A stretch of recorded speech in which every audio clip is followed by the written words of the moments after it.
What's up, guys? Welcome back to another video. If you are new to this channel, welcome. And if you are subscribed, welcome back. You know that all we cover on this channel is how to scale real estate wholesaling and flipping businesses to multiple six figures per month. And so today, what I'm going to cover is how I onboard new teams, new companies into my advanced inner circle program. These are the requirements that they need to be able to scale to multi six figures. So without further ado, let's jump right in. Now, the first thing that I do is I want to make sure that all of our definitions are on the same page. Everybody is speaking the same language. Now, the reason that this is important is I track all of my metrics and I need the definitions that I speak to be the same that they speak. At least they need to know what they are. So that way, when they come to me and they say, hey, John, I have X, Y, and Z problem, I can say, okay, well, let's problem solve it this way. So the first thing that I go over is how many leads are they getting on a weekly, monthly, and annual basis, right? So a lead is just going to be anybody that raises their hand. I don't care if they've been spoken to, if they haven't been spoken to, if they raise their hand, fill out a form, that's a lead. The next thing I go over is my qualified leads. And with my qualified leads, I want to make sure that we're all on the same page, that qualified leads are not an appointment. And so that's where I see a lot of people get mixed up is they're like, oh, my qualified leads, these are my motivated leads. No, these are just sellers that you speak to that are a verified seller and they do want to sell at any time. Right? As long as they want to sell at any time, that would be what I consider a qualified lead. And this helps me see, what are my pickup rates?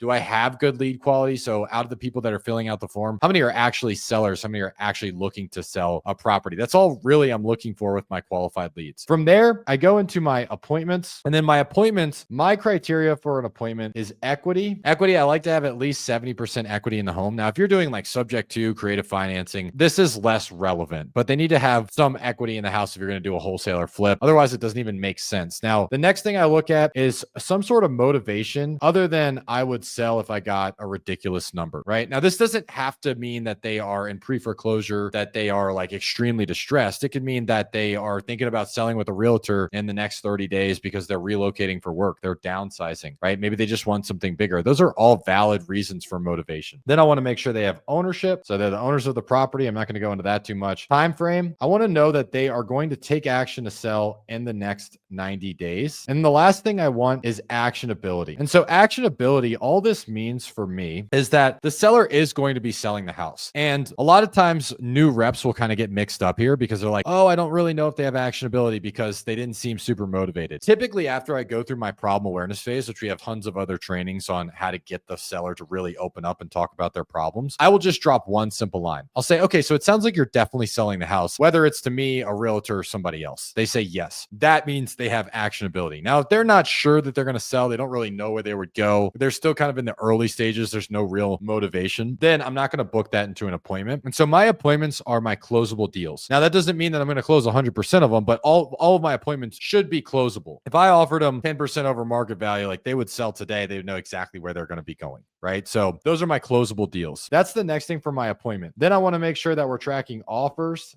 Now, that is an actual offer, not a range. So I do not teach in any of my programs to say, hey, we would be somewhere between 50,000 and 75,000 because that doesn't get you anywhere. That doesn't actually help the seller solve their problems. I then look at contracts and I look at closed. So those are my definitions. And obviously you guys know what contracts and closed deals means. Those are pretty self-explanatory. So the first thing I want to do is make sure we're all on the same page of definitions. And what I do is I go over a law of constraints doc. I have literally a 15-page document of every single constraint. So for example, if my lead to qualified lead is low, how do I solve that? If my qualified to appointment is low, how do I solve that? My appointment to offer is low, how do I solve that? Step-by-step process on how to solve all of these constraints. Now, I reserve that specifically for our advanced inner circle members. These are guys that are doing, at least a deal a month or close to it, and they want to scale their business to 50, 60, 100, sometimes 200, 300, even $500,000 per month. So we have guys in there doing anywhere from $30,000 all the way up to $500,000 per month. We have 3 to 6 calls every single week with me where I coach you through sales processes. I coach you through marketing. I coach you through hiring. We have dispos, novation. We have all of that inside of our advanced inner circle, which I'm going to drop a link inside the description. If you're interested, you do have to qualify. You can book a call inside of our advanced inner circle. So that being said, without further ado, we're going to go into the next step, and that's establishing my goal versus actual. So what that looks like, it's another document that I give our advanced inner circle members that breaks out the following metrics. It breaks out my leads, qualified, appointments, offers, contracts, and closed. And so from there, I'm going to share my screen and show you guys what I'm writing here. That's the first thing. And then the next thing is going to be the conversions. Okay. So we want to understand what our baseline conversions are first, right? So I want to know what my lead to qualified, my qualified to appointment, my appointment to offer, offer to contract, contract to close. And on the next section, I look at the revenue and I look at the spend. And then from there, this will tell me my average deal size. I want to know what my average deal size is. I want to know what my CPL is. That's cost per lead. I want to know what my return on ad spend is. Those are the things that I want to know. So I break that out all into a sheet. Let's say my average deal size is $30K. My cost per lead is $100 and my ROAS, let's call it 5X. Once I know these metrics, what we do is we put them into something called a goal versus actual. And basically what we're doing here is we're breaking down, I'll put a screenshot up in the top right so you guys can see like an example of what this looks like. This is for our advanced inner circle members only, so I'm not going to share the document, but I will put a screenshot of what it looks like so you guys can visualize this. It breaks down all of your metrics. And then what you do is you put in your goal. So you say, okay, let's say I want to do $300,000 in revenue next quarter. That's a quarterly goal versus actually break it down by the quarter. What it will do is once we put in our conversions, we put in our ROAS, our average deal size, our CPL, it will spit out exactly how many leads you need to get every single week, how many leads you need to get every single month, how many leads you need to get every quarter, all the conversion metrics that you need to get. So let's say 10 leads, 8 qualified, 6 appointments, 4 offers, 2 contracts, 1 close per week. Those are our weekly metrics based on our baseline from the previous quarter. And then we use the law of constraints document to help solve that. Okay. So we build out a goal versus actual. And what I really love about the goal versus actual is, and I don't see anybody else teaching this, is what a lot of people do is they say, okay, well, these are my metrics, right? I want to get $300,000 in revenue by next quarter. These are the KPIs that I need to hit to be able to do that. And then they just look at them at the end of the quarter and they say, well, we didn't hit, so we suck. Let's be better next quarter. What I do on my goal versus actual is I make my students fill it out every single week. Okay. So if I need to get 12 leads a week and we're 2 weeks in, it will tell you, okay, by this date, you plug in today's date, it'll say you need to have 24 leads, 20 qualified leads, 18 appointments, 16 offers, 4 contracts, 2 closed, and you need to have $60,000 in revenue. Okay. That would be an example of how to use the goal versus actual. And what this does is it makes sure that we're aiming small, we're missing small. So instead of looking at the end of the quarter and realizing, oh my gosh, we're 100 leads off, I look 1 week and I go, oh, we're 2 leads off. We were 2 leads behind last week. Let's make it up with another 2 leads next week. And then I'm able to maintain those metrics and hit my goal by the end of the quarter. This is one of the biggest things that helps our students scale and has helped me scale as well. So we break out something called a goal versus actual channel. The next thing that I do is I want to confirm my top marketing channels. That's pretty simple. All I'm looking for is, let's say I'm doing like PPC, Facebook, I'm doing cold calling. All I'm looking for here is 2 things. Number 1 is, what is my cash conversion cycle? That is from the time I spent the money till the time it came back into my account. What's my cash conversion cycle? Number 2, what I'm looking for is my return on ad spend. How much did I spend and how much did it come back? Now, the reason that this is important is, let's say that we've got January, February, March. I'm just going to go till May, right? So April and May. What a lot of people look at is they just look at their return on ad spend. So let's say, let's just compare these 2, right? So we're going to get rid of cold calling. Let's say PPC versus Facebook. Let's say your PPC has a 3X return on ad spend and your Facebook has a 6X return on ad spend, but you're not looking at your cash conversion cycle. What you're going to assume is that your Facebook leads are better. It's a better channel because it's your better return on ad spend. It's double the return on ad spend. But let's say that your cash conversion cycle for PPC was 30 days and for Facebook, it was, let's call it 120. So 4 months. What this is going to look like with PPC, I'm going to draw it out, and I write like a doctor, by the way. So hopefully you guys can see this. With PPC, let's say I spend 10K. In February, I'm going to make 30K. Let's say hypothetically, I reinvested all of it back. In March, I make 90K. In April, I would 3X that. It would be 180K, and then so forth and so on, right? Whereas if I spent the same 10K in January and I have a 4-month cash conversion cycle, that means that I would make $60,000 by April. So not all marketing channels are just based off return on ad spend. I want to look at first the return on ad spend and then second the cash conversion cycle. And that will tell me what my true best marketing channel is. Because if I have a shorter cash conversion cycle and a lower lower return on ad spend, a lot of times that's a better channel depending on, how different the cash conversion cycle actually is. But I'll see this very often with people doing like direct mail, cold calling. It's like, yeah, I've got a 10x return on ad spend. It's my best channel. Okay, well, what's your cash conversion cycle? It's like, oh, it's 10 months. All right, so really, if you had a 3x return on ad spend and a 45-day cash conversion cycle, that channel would be way better. You would be able to multiply your money more times. So that's the second thing that we look at when we are establishing your metrics and we're confirming your marketing channel. After that, I want to go over their CRM setup, and I want to make sure that they have buckets and something I call rules of engagement. Okay, so my rules of engagement are how my team understands how to treat the lead. And so the way that I do that, depending on the CRM, like we have students in our advanced inner circle that are using Go High Level, Resimpli, Podio, Investor Fuse. We have literally like everything you could think of, Salesforce. Everyone's using different CRMs. You don't have to use like one CRM. You can do this in all of them. But I'll tell you like a main differentiator between the people that are using like Resimpli, Podio versus the ones that are using Salesforce Go High Level is just the opportunities. And so what I want to break out is the first thing is my new leads. So those will be the leads that I call 15 times in the first 14 days. Actually, it's 16 times in the first 14 days. I give them an actual SOP for their team to follow, and it states this: if the rules of engagement are not being followed, then somebody else has the opportunity to grab those leads and start calling it, claiming it, making their own.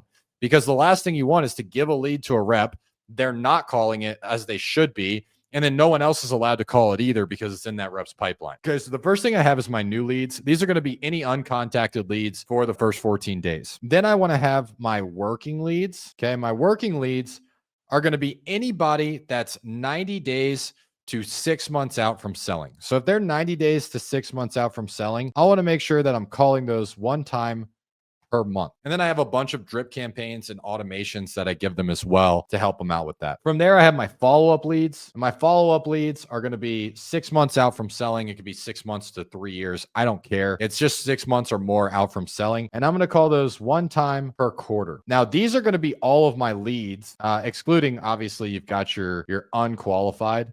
Your unqualified leads are going to be people with like bad numbers, that you skip trace, you still couldn't get in touch with the seller. Maybe somebody that was like, no, I don't have a home, I don't want to sell. Those are your unqualified leads. That's going to be another bucket as well. Once I get past that, then I'm going to have my opportunities. Now, if you're in a CRM like Resimpli or Podio where you don't differentiate leads versus opportunities, like Go High Level you do, Salesforce you do, you can just move these into a different bucket. It doesn't have to be like an entire different section of your CRM. But in my opportunities, I have a few things set up. The first thing I want to set up is my pending appointment. So I just call these pendings. So these are appointments that met a MOTA or opportunities that have the equity, motivation, ownership, time frame, actionability. They have all of these things, but they are still pending an appointment for whatever reason. The setter couldn't book it. And so the acquisitions is going to call that, try to book the appointment, and try to close it right there. Those are my pending appointments. And I call those the same cadence I call my new leads. Next, I have my appointments set. So those are just going to be all of the appointments that are pending, just actually being taken. And so those are going to be my appointments set. From there, I have my no-show appointments. They have specific automations and they follow a similar cadence as the new lead.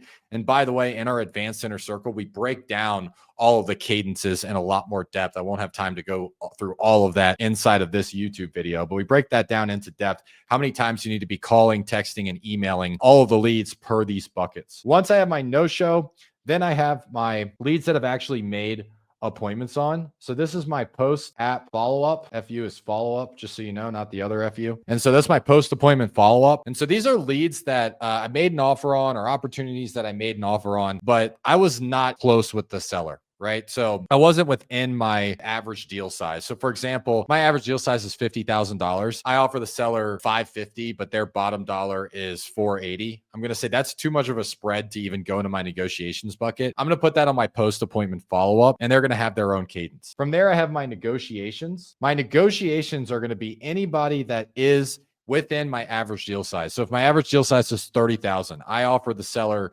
$330. Their lowest that they'll accept is $360. I'm going to keep those in negotiations because a lot of times I can close those with some additional objection handling. So for my team, I want them to see those things. So these are my opportunities. I have my pending appointment, my appointments that are set. Anybody that no shows, my post appointment follow-up, and then I have my negotiations.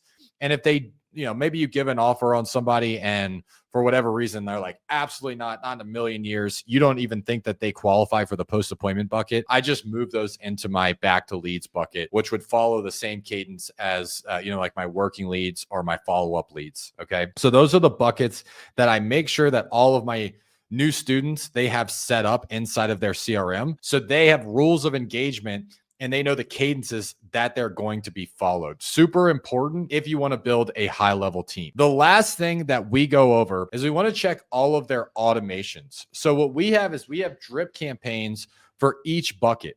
Now, the problem with most people and their drip campaigns is they're not nurturing their leads, they're killing them. And so I'll give you an example. There's a high level marketer, I'm not going to name him by name, but he sells leads to real estate wholesalers and flippers. And I saw one of his ads. So I was like, let me check out his process. Let me see if there's anything I can learn from here.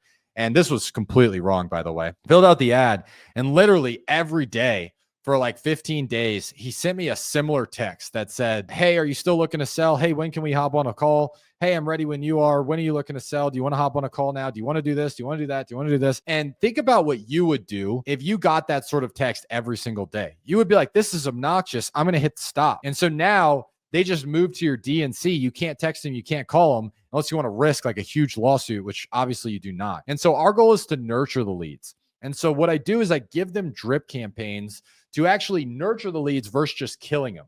So the first thing will be a VSL. That's a video sales letter that goes over all the common objections. And so what that sounds like is when the lead comes in my CRM, they get a video, and the video says, hey, thanks so much for filling out the form. Super excited to talk to you. Now, a lot of the sellers that we work with, they ask the following questions. How do I know how much I'm going to get for my property? When do I know when I'm going to get my offer? And then how do I know if this works for me? So if you watch till the end of this video, I'm going to explain how all of those things work.